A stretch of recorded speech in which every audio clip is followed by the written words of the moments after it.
Good afternoon, Joy in the Morning family. I wanted to come to you today as we near the end of the week with just a word of encouragement for you, as well as some food for thought. So today I'm actually in John, verse 20, I'm sorry, chapter 20, verses 24 through 29, which reads, Now Thomas, also known as Didymus, one of the 12, was not with the disciples when Jesus came.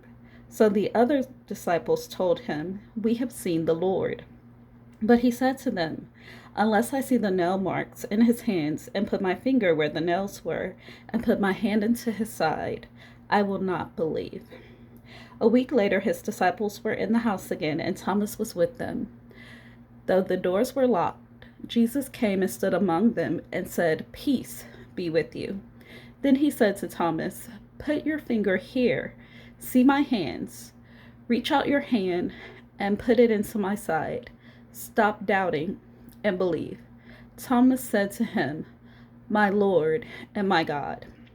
Then Jesus told him, Because you have seen me, you have believed. Blessed are those who have seen and yet who have not seen and yet have believed. So this verse really hit home to me. There's a lot of heavy things that's been going on in the lives of those around me. And it's so interesting as I talk with them and we talk about trusting God.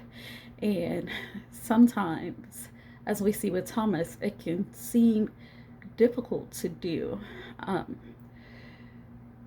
Even though Thomas had actually witnessed all of the miracles that Jesus had performed, he still struggled to believe. He needed proof, right? And so, um, ask yourself this question: Do you trust God even when you can't see Him and don't understand what He's doing? We may not know the why, we may not understand every bit of our circumstances. But remember, the Bible tells us in Jeremiah 29:11, For I know the plans I have for you, plans to prosper you and not harm you, plans to give you a hope and a future. So I just want you to know that God will meet you where you are. There's nothing that is impossible for God. God didn't rebuke Thomas, He met him where he was. He said to him in verse 27, Put your finger here. See my hands. Reach out your hand and put it into my side. Stop doubting and believe.